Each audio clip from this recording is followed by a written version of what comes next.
स्वाभिमान यात्रा की दक्षिण भारत यात्रा के दौरान राष्ट्रनायक स्वामी रामदेव जी गांव-गांव और शहर-शहर जाकर जहां लोगों को भ्रष्ट व्यवस्था से अवगत करा रहे हैं, तो वहीं सभी धर्म गुरुओं से लेकर क्या आम क्या खास सभी जननायक स्वामी रामदेव जी के साथ समर्थन में सामने आ रहे हैं।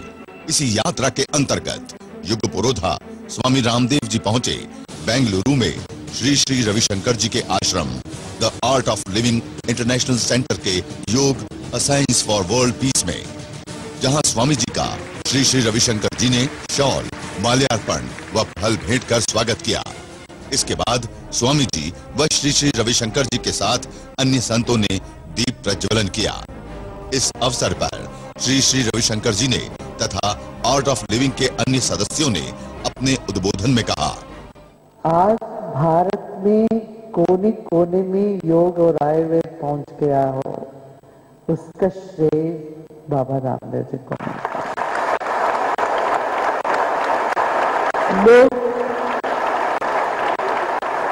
लोग कहते हैं आध्यात्मिक लोगों को योगा सिखाओ, बाकी सामाजिक मुद्दों को लेके क्यों चल पड़ते हैं?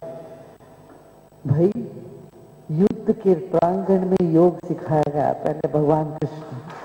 कहाँ सिखाया? ये तो नहीं बोला जंग के बीच में योग सिखाया उनको। अर्जुन को ये तो नहीं बोला रे हम छोड़ तुम चलो हिमालय के कंदरों में, मैं भी चलता तू भी चलता, हम दोनों बैठेंगे योग करेंगे, ये तो नहीं बोला। योग कर्मसु कौशलम, कर्म में योग को अपनाना है, कुशलता लानी है। तो योग्य व्यक्ति बनना हो तो योग सीखो। आपने योग्य व्यक्ति ही ना बनाया, साथ में कुशलता भी सिखाई। देश की जिम्मेदारी भागदौड़ संभालने के लिए लोगों को प्रेरणा देते आए हैं, दे रहे हैं। निरंतर देश भर में भ्रमण कर रहे हैं। बहुत श्लाघनीय काम आप करते जा रहे हैं, युवाओं को एक दिशा निर्देश देते जा रहे हैं। योग और आयुर्वेद के माध्यम ही नहीं, देश में स्वाभिमान जागने के लिए, देशभक्ति को जागृत उजागर करने के लिए लोगों में, युवा जन पीढ़ियों में एक नया उमंग पैदा कर रहे हैं, प्रेरणा स्रोत बने हैं। ये बहुत आवश्यक है। जब काला धन, भ्रष्टाचार से ये देश जूझ रहा है, हमारे जो आध्यात्मिक और धार्मिक जिम्मेदारी जिनके ऊपर है, गुरुजन, वो चुप नहीं बैठ सकते, बैठना नहीं चाहिए, वो अपराध है। हम लोगों को सामाजिक कामों में आगे आना पड़ेगा, बैठना, बोलना पड़ेगा। बोल रहे हैं, वो कर रहे हैं, हम अपना कर्तव्य कर रहे हैं। जब हम अपना कर्तव्य करते तो बाकी लोगों को चुभता है, वो बड़ा दिक्कत होती है। वो तो आपने देखा कि जो भारत में 4 जून को हुआ था, वो भारत के जो सहिष्णुता परंपरा के ऊपर एक काला धब्बा है, ये मानता हूं मैं। वो वैसी घटना आगे कभी ना हो, इसलिए हमारे देश में एक धार्मिक और सांस्कृतिक लहर फिर से उठी।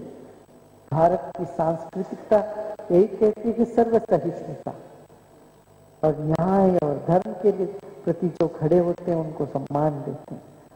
तो अन्याय को मिटाना है, अज्ञान को मिटाना है, अधर्म को मिटाना है और अभाव को मिटाना, यही है जो काम, जिस दिशा पे आप सब लोग जुटे हैं। योग का ही यही मुख्य लक्ष्य है कि देश में सब जगह अभाव न हो किसी तरह का, और स्वास्थ्य लाभ, मेंटल हेल्थ तब कब होगा, मानसिक स्वास्थ्य तभी होगी जब समाज में स्वस्थ अवस्था से लोग नजर आएंगे। तो इस बारे में आप स्वामी रामदेव बाबा जी बात करेंगे। उनको जाना भी है, कहीं और प्रोग्राम भी सब लगा के आए हैं। हमने आग्रह किया, नहीं आपको आना ही पड़ेगा। और जून 21 जो सबसे लंबा दिन है, उस दिन को वर्ल्ड योगा डे डिक्लेयर करने के लिए यूनाइटेड नेशन को यहाँ से पत्र भेजे जा रहे हैं इस योगा कॉन्फ्रेंस के जरिए। इसका पहलू पोर्चुगीज योगा एसोसिएशन स्वामी अमृत स्वरूपानंद जी ने उन्होंने कदम लिया है, तो बाबा रामदेव जी भी उस पर हस्ताक्षर करेंगे।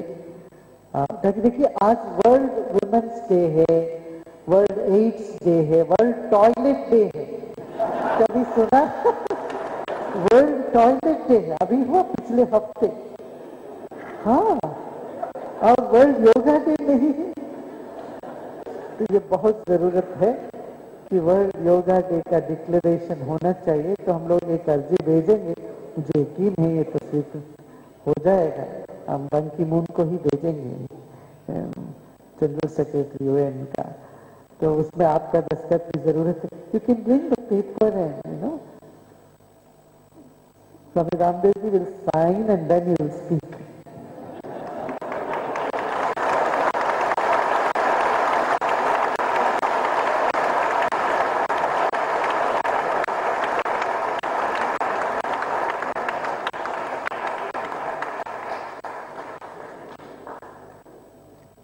अब तो सब भारत के सब दिग्गजों के यहाँ इस पर हस्ताक्षर हो गया है।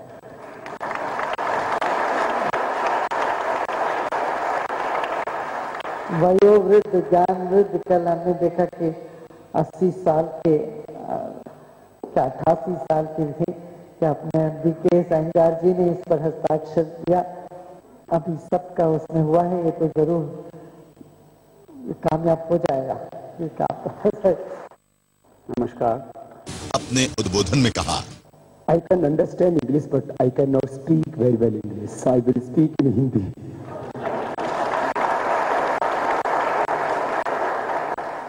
सभी लोग जानते हैं कि मैं एकदम ठेठ देसी आदमी हूं।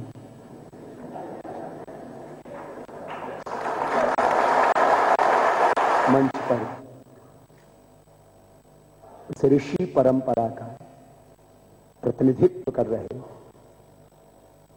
हमारे सभी श्रद्धेय पूजनीय ऋषिगण वैज्ञानिकगण और प्राचीन काल में ऋषि मुनि किसी भी विषय पर चिंतन करते थे, मंथन करते थे और उस चिंतन से मंथन से पूरा विश्व लाभान्वित होता था।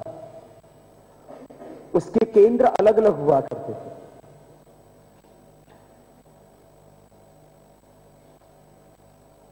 प्राचीन काल में योग का मुख्य केंद्र हिमालय था। अब उस योग, अध्यात्म और भारतीय संस्कृति का एक बहुत बड़ा केंद्र आज बेंगलोर का यह आर्ट ऑफ लिविंग बना है। पूज्य श्रद्धेय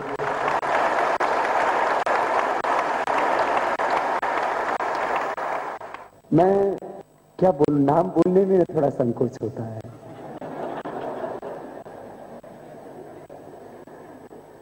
और मैं इनको बड़ा भाई बोलता हूं तो बड़े भाई का हमारे यहां नाम नहीं बोलते, तो बोलने की जरूरत क्या है। वो हमसे बहुत प्यार करते हैं और हम उनको अनंत प्रेम करते हैं।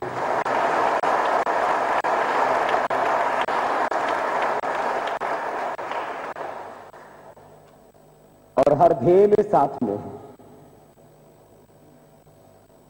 चाहे योग और अध्यात्म की बात हो या देश की बात हो या दुनिया की बात हो, योग किस करके स्ट्रेस फ्री हो जाते हैं। कुछ इनका चेहरा देख के स्ट्रेस फ्री हो जाते हैं। This is one type of practice. You लोग guru ji and you became stress free stage.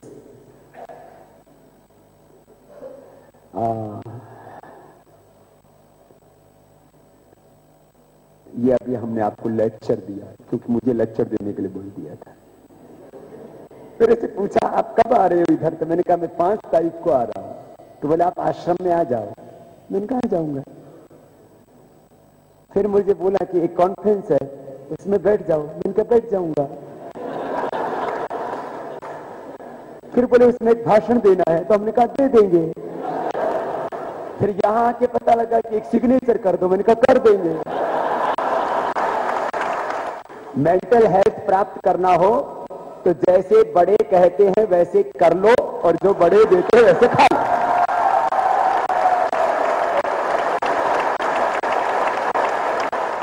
तो हमने कहा हम तो देसी आदमी, देसी नुस्खे बताते हैं, और ज्यादा प्रैक्टिस करना हो तो मेरे पास आ जाना। सब जितना भी डुम्मा डुम्मी है इनको पतला पतली कर देंगे।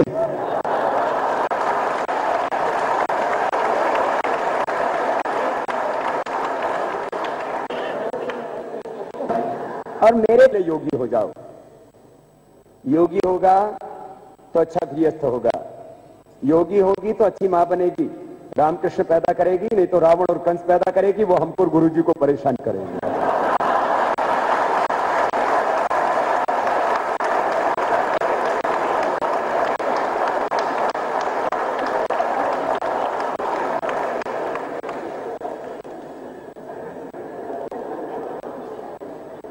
संसार को बनाएंगे, हम अपने हाथों से एक दिव्य दुनिया बनाएंगे, उच्च चेतना से युक्त मानव बनाएंगे, जो समष्टि में अपने ही स्वरूप देखेंगे।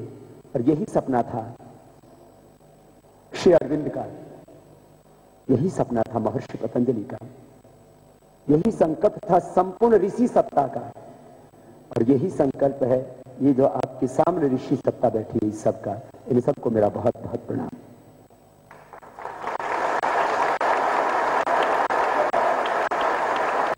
आप सबको भी मेरा बहुत बहुत प्रणाम। हम अपने हाथों से एक बहुत सुंदर देश, बहुत सुंदर दुनिया बनाएंगे, और हम अभी जल्दी जाने वाले नहीं है, 50-100 साल यही रहने वाले हैं। आज की मुलाकात यहीं, फिर कभी मिलेंगे। सबको बहुत बहुत प्रणाम।